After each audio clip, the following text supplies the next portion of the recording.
JG Ballard, more than any other writer, seem to me to invent worlds in your books. Where does all this stuff come from? I must be right to call you a science fiction writer. Right. No, I'm proud to be a science fiction writer. When I discovered, by chance, science fiction, I thought, here's a literature which has terrific vitality and is about change. I wasn't interested in spaceships and time travel. Prophetic, surreal and unsettling, Ballard's 20 novels and hundreds of short stories have together constructed what their author calls a mythology of the future. I think the key image of the 20th century is the man in the motor car. It sums up everything. His body of work is marked by recurrent themes and obsessive symbols: motorways, car parks, high-rises, business parks and abandoned hotels. Ballardian, resembling or suggestive of the conditions described in the works of JG Ballard, especially bleak artificial landscapes and dystopian modernity, Kafkaesque, Orwellian, Ballardian. It's a small elite of writers who get their own adjective. Look at something like the killing of the young Chinese man by the 4 Japanese soldiers on the abandoned railway station, the quintessential and horrific Ballard image. But I mean, this really happened to him. He really was that boy. He really did see that happen. Peter is talking to the author of the book that spawned the movie Peter thinks should have won the Academy Award for Best Picture this year. Confused? Well, Peter's going to explain. So you're talking about mindscapes as well as landscapes, aren't you? Absolutely. These are novels of catastrophe, the early ones, of natural catastrophes, polar ice caps melting and so on. But then I started looking at what I think of as sort of urban catastrophe. I believe all excuses. I believe all reasons. I believe all hallucinations. I believe all anger. I believe all mythologies, memories, lies, fantasies, evasions. I'm obsessed with sort of nagging need to find the key to a sort of central mystery, which I never really identified. The Voices of Time, 1960, published in New Worlds, the magazine Ballard would be most associated with, and the first known appearance of a Ballardian swimming pool. Powers had a colleague, a biologist named Whitby, who committed suicide, but not before carving an elaborate mandala into the bottom of an empty swimming pool. The Wind from Nowhere, 1961, dismissed by Ballard himself as hackwork. The Drowned World, 1962, generally considered Ballard's first novel. The Burning World, 1964, and The Crystal World, 1966. Ballard's early novels are often grouped together as the Four Elements Quartet. Read closely, and even if there isn't an abandoned swimming pool actually in a Ballard book, the presence of one just off camera is always implied. For some reason, empty swimming pools and multi-story car parks exerted a particular fascination. Notes Towards a Mental Breakdown, 1967. The Atrocity Exhibition, 1970. The fragmentary non-linear novel collection book that includes the assassination of JFK as a sporting event and reinvented Ballard as an experimental literary writer. Vermilion Sands, 1971. Swimming pools galore in a hyper-real vacation park. Ballard's 1970s novels: Crash, 73, the iconic Man in a Car novel; Concrete Island, 74, Robinson Crusoe marooned between motorways and an abandoned drainage pool; Highrise, 75, a class war fought for control of the 35th floor swimming pool; Hello America, drained pools seem to cover the entire continent; Cocaine Nights, I stared down at the dappled floor, a serene and sun-filled realm that existed only in the deeps of swimming pools. Supercan may be Ballard's best pool poetry. 10,000 years in the future, the first explorers would puzzle over these empty pits. In interviews, Ballard would laugh at the obvious symbolism of his abandoned swimming pools. You've been interned in a Japanese concentration camp. Yeah. Right, during World War II. Yeah, as a child. Yes. Yeah. Do you think that helped you as a science fiction writer to think of things? I don't know. It just occurred to me that it might be that. This is 31 Amherst Avenue, as was the house in Shanghai where I spent my childhood. I see around me here a sort of alternate life that I never actually managed to live because of the war. for those of us that were already steeped in the fictional oeuvre, it was like encountering this kind of primary man. Was Empire of the Sun something that you drew from your personal experience? I know there was a lot of detailed stuff in the Orient. Yes, I was born in Shanghai in 1930. I'm the same age as the boy in the film and in the book. And it's based on my years in a Japanese camp during the Second World War. The young James Graham Ballard is a child of the elite, an English schoolboy at the peak of the British Empire.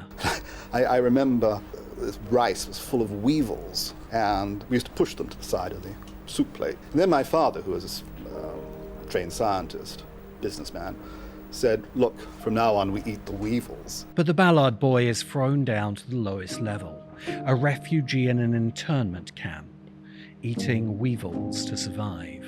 The British in Shanghai live in a simulacra of their homeland, cars, roads and houses built to look like a British suburb, the height of modernity. But the simulation is shattered by war. The young Jim Ballard encounters for the first time the mystery he is going to chase through his entire life as a writer.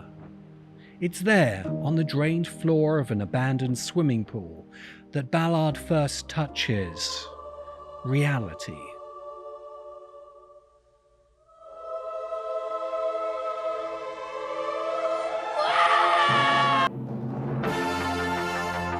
Tonight on Channel 4, writer and critic Damien Walter investigates the obsessive quest of one British novelist to find the true reality under the artificial surface of modernity.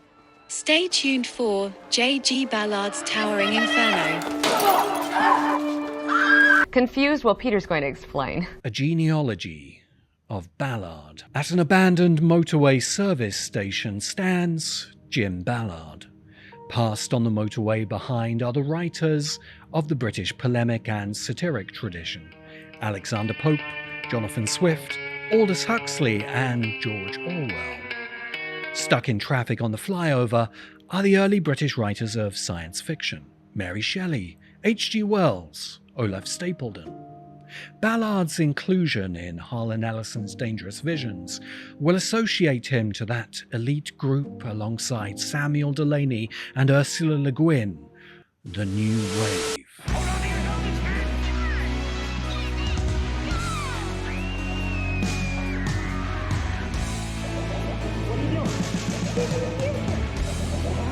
What is that thing?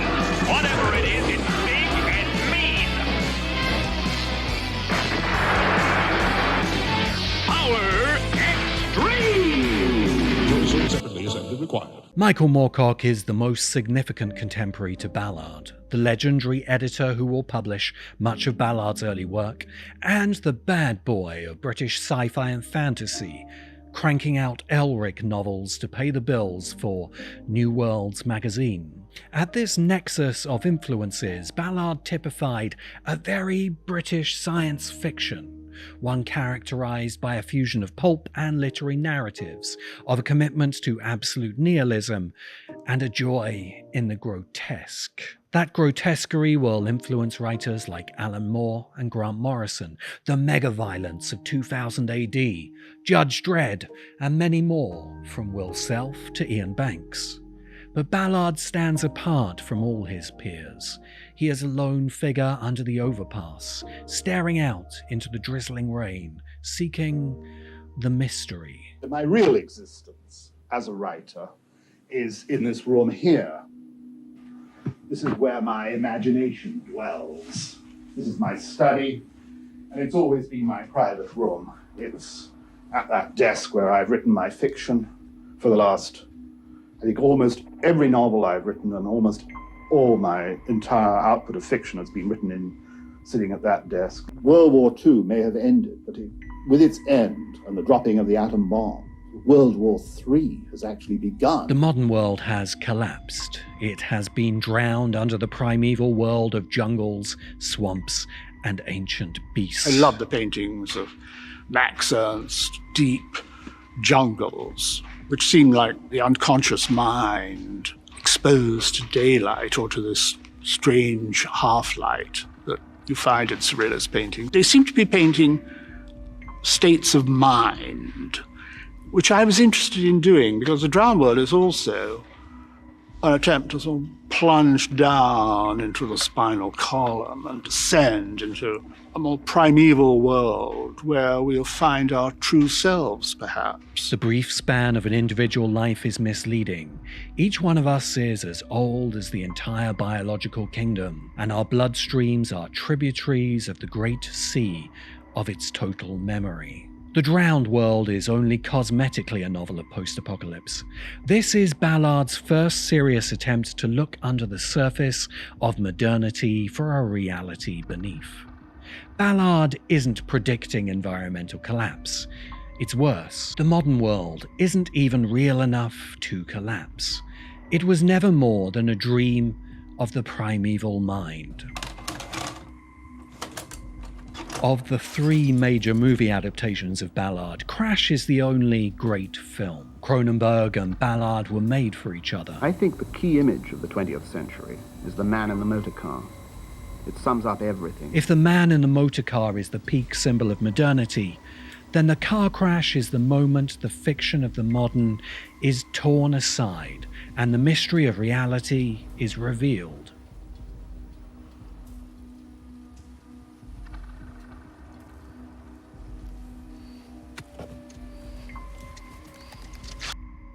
The wounded car crash victims of Ballard's story are all JG Ballard, snapping Polaroids of car crash sites in an obsessive attempt to glimpse reality. The world we live in now, the world of international jet travel, package holidays, computers, installment buying, the whole communications landscape that we inhabit, dominated by television, mass advertising, politics conducted as a branch of advertising. I wanted to write about this.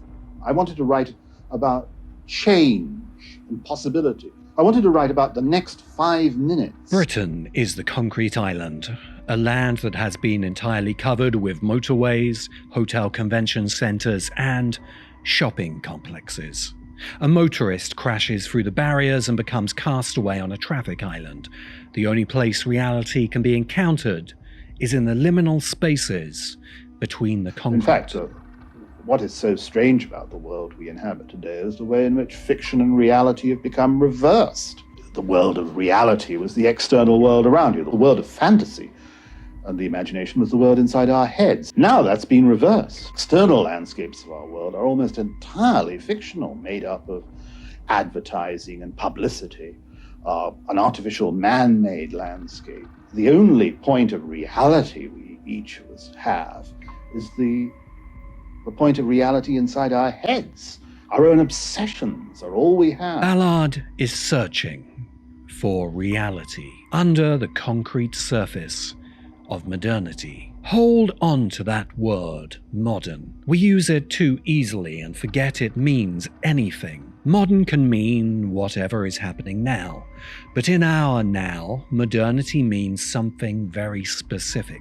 The world of concrete and steel, motorways, airports, and refrigerators that grew through the 20th century. And because they are made of concrete and steel, the motor cars and tower blocks seem entirely real. But Ballard shows us the fiction of the modern.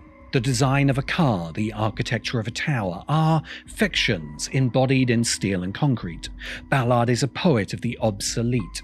Whether obsolescence is inevitable or planned, he reminds us that our entire reality will soon be on the scrap heap, or a graffiti-scrawled ruin, or flattened by nuclear fire. The anxiety of our modern existence is that we suspect it is a fiction, and that just beneath that fiction are all the ancient terrors we hoped modernity had saved us from.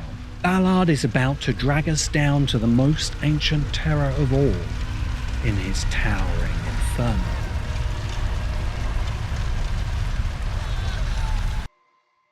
Later, as he sat on his balcony eating the dog, Dr. Robert Lang reflected on the unusual events that had taken place within this huge apartment building during the previous 3 months.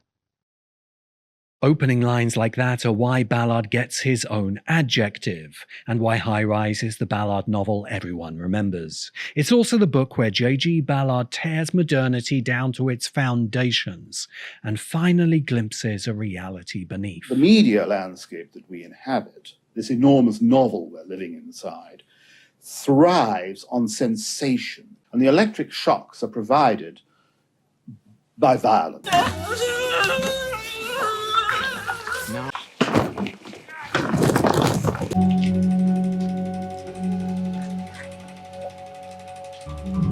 If they were living in a future that had already taken place. Ballard's emotionless case study prose dissects life in an upscale apartment block.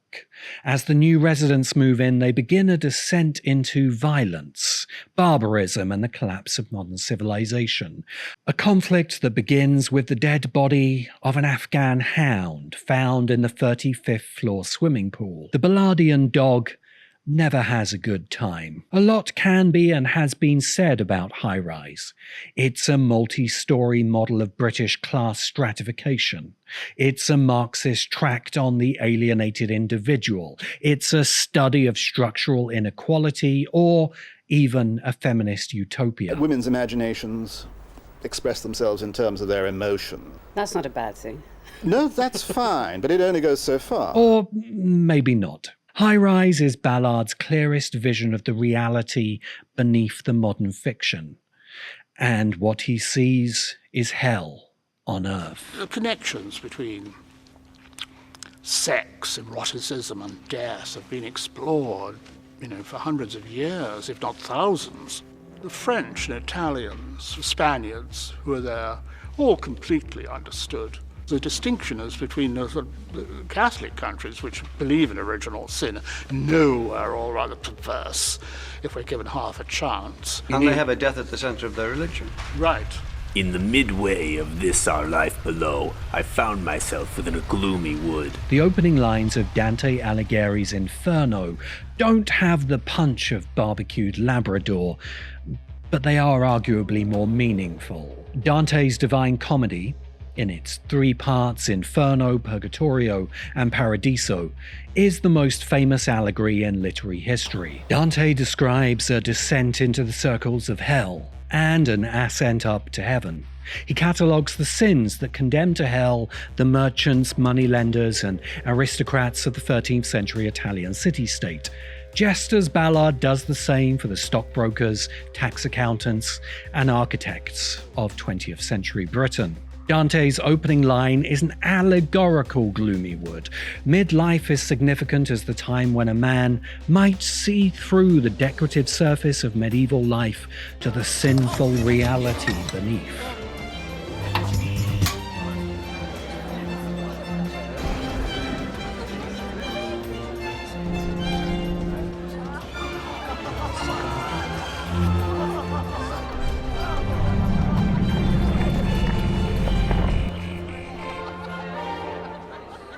Ballard studies 3 individuals within the Highrise, clipping fragments from their internal monologues to illustrate the psychological states that keep them trapped within the building's systems. Robert Lang is recovering from a divorce and moves into the mid-levels of Ballard's Purgatorio. Lang is the Highrise's perfect resident, a personality type who thrives on the rapid turnover of acquaintances, the lack of involvement with others, and the total self-sufficiency of lives which, needing nothing, were never disappointed. The ones who are the real danger are the self-contained types like you. Many of Ballard's readers, reading those lines, might see themselves in Ballard's description of Lang. He is describing, after all, a kind of soul that modernity produces in vast numbers. Down on the 2nd floor, Ballard introduces Richard Wilder, a documentary filmmaker and a man driven by the sin of all those on the 2nd circle of Dante's Inferno, lust. Wilder is a pre-modern man attempting to force himself into the passive model of the modern individual. He's the biggest and strongest man in the building, and as the Highrise descends into barbarism, he begins a journey upwards to take power for himself. This is my party. I shall be the one who decides if someone is lobotomized. That power is held by Anthony Royal, the architect of the Highrise and the resident Lucifer of Ballard's Inferno. A car crash, of course, is the cause of Royal to fall down to the penthouse apartment of the tower he designed. Royal observes the psychological impact of his design upon the residents of the high-rise, with the ultimate of all sins, pride. Royal has constructed an earthly paradise on the roof of his tower, a playground for children. But the garden becomes a corrupted paradise, home only to demonic winged seagulls, and the brutal final events of Highrise. A new social type was being created by the apartment building. A cool, unemotional personality, impervious to the psychological pressures of high-rise life, with minimal needs for privacy, who thrived like an advanced species of machine in the neutral atmosphere. This was the sort of resident who was content to do nothing but sit in his overpriced apartment, watch television with the sound turned down, and wait for his neighbors to make a mistake. JG Ballard's towering Inferno is more than the setting of a story. It is the entity at the heart of Ballard's novel. When Anthony Royal attempts to leave the tower he had designed and built, he finds that he is unwilling to go. Royal, like Lucifer, chooses to rule in hell rather than serve in heaven. But all the souls in hell are servants. Ballard sees through the fiction of modernity to the reality beneath, a reality of hell on earth. We are not making the machines of modernity to serve us. The cars and motorways, airports and jet planes, tanks, machine guns, and atomic bombs are remaking us as their servants. The machinery of modernity, electronic mass media advertising, and the architecture of the high-rise are the manifestations of the same ancient powers and principalities that Dante showed us in his Divine Comedy. Confused? Well, Peter's going to explain. James Graham Ballard sits in judgment of our modern souls.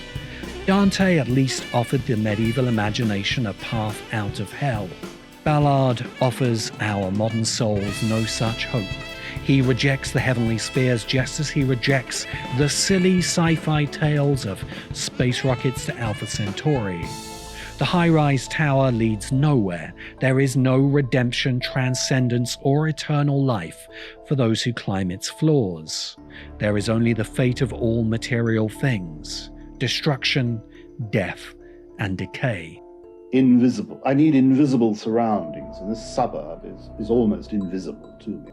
This quiet suburb where I work doesn't have a real grip on my imagination. I think its great appeal for me is that it is nowhere, that it represents the minimal context. The future mythology of JG Ballard confronts us with the vast and brutal distances between the polished, glimmering surface of the life of the modern and the dirt, blood, sex, and violence of reality. There is no escape from JG Ballard's towering Inferno. Dangerous bends are ahead. The only answer to our modern anxiety is to speed up. You don't think you're writing dangerous bends ahead, speed up? Sometimes tend to hold up a sign saying dangerous bends ahead, speed up. Hello. My name is JG Ballard. I am an English writer